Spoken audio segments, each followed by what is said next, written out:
so $300 for the system. I was kind of guessing it'd be around $250, $300, so I'm not too surprised, but it could be worse pricing for a launch system. Now this one has me really confused. In an effort to make things more complicated, you can set up chat rooms and such through an app on a smart device. While that's fine, I'm guessing that means the Switch itself can't host any type of chat rooms with friends, which is just plain dumb. Hopefully this gets cleared up in the coming weeks of the system's release. But for the time being, it's just stupid that I can't do that on a system being released in 2017, but I can do that on a system that was released in 2011. Well, I guess that's one reason to not homebrew the fuck out of the system in the next 4 years.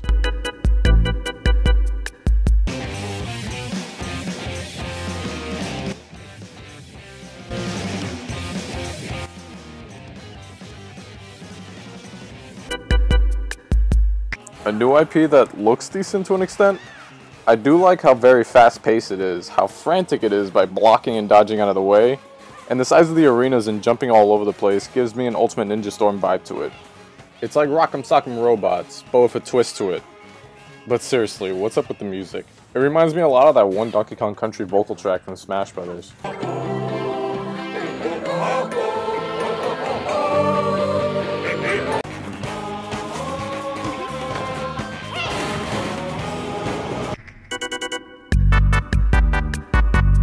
You know, initially I wasn't going to give my own thoughts about this game, considering I haven't even played the first game, but I need the views, so fuck it.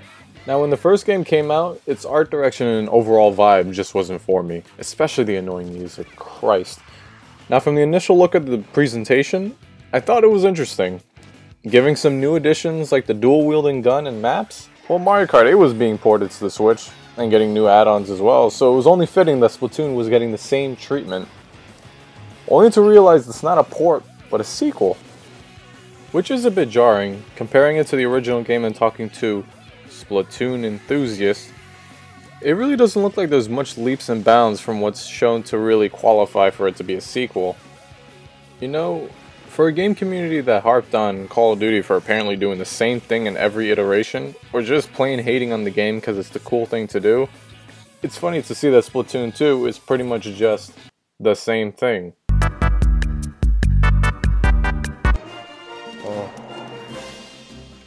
Oh, fuck. Now this is what I'm talking about. A real 3D Mario game. After how disappointing Super Mario 3D World was, it's great seeing that we're finally getting a Mario game similar to Galaxy Sunshine in 64. Oh, I just can't wait for the Switch. Oh my god, and it's going to be released on launch. God damn! Now this was another instance where I've never played Chronicles or X, but I'm pretty close to buying 3D very soon thanks to my Nintendo discount. I was pretty neutral from seeing its announcement, though I know some friends that are extremely ecstatic to not only see another Xenoblade game so soon, but for it to be an actual sequel to the first game which they love tremendously. And from what I'm hearing, they're going for a 2017 release date, which sounds great considering how long Chronicles X took to come out. I like Dynasty Warriors and Samurai Warriors. Fuck, I put an absurd amount of hours into Dragon Quest Heroes. Hyrule Warriors was pretty fun, so I expect the same with Fire Emblem Warriors, considering how many fucking characters they have in the series. It'll be interesting to see how this one turns out. I was pretty disappointed with no gameplay shown, but that seems to be the running gag of this presentation, so that was to be expected.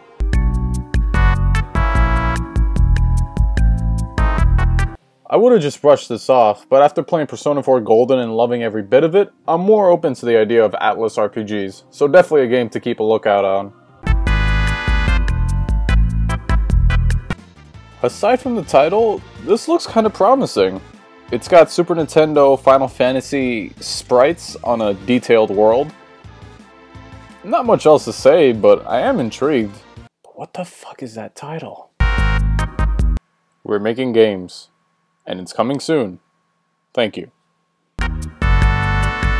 Here's a picture. I think we're making a game. It has a title. Fuck. Here's FIFA. Now, I'm not gonna lie, I wasn't really hyped to play Breath of the Wild from the moment it was shown off years ago. In fact, the last time I was hyped for a Zelda game was Ocarina of Time 3D. Was there any reason why? To be honest, I'm not really sure myself. Maybe it was that Triforce quest. But this trailer has changed all that. This is one of the best trailers I've ever seen for a video game, and I'm not even a hardcore Zelda fan. I haven't watched a trailer for a game or movie as much as The Force Awakens' second trailer. The music, the cinematics, the voiceovers. I'm so relieved to know of all the disappointing aspects of the presentation, at least Zelda is at launch with the Switch.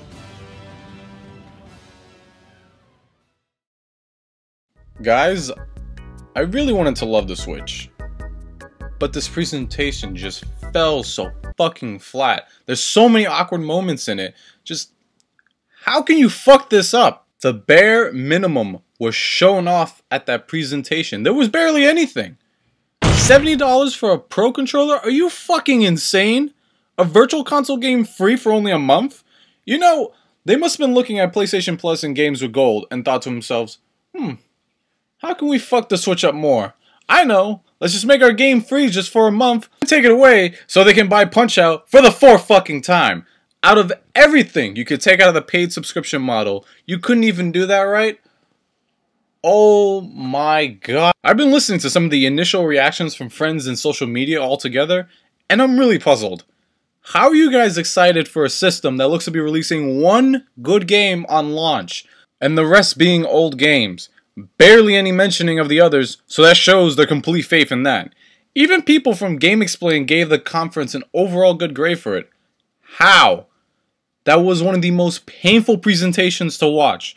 What was up with some of the developers? Some of them were fumbling on what to even say for the goddamn thing that I felt terrible for the translator. This was supposed to be your comeback into the gaming community, Nintendo. With the Wii's lack of quality control, shovelware, and little first-party games on it, and the Wii U's lack of games, I really don't want this to be the case of another Nintendo home console treated with little to no support after launch. With how the launch lineup, the lack of returning IPs, and games not looking to come out anytime soon, I'm not liking how things are going. Hopefully Nintendo can turn this on its head and make me wrong, and I hope I'm wrong and everything turns out great.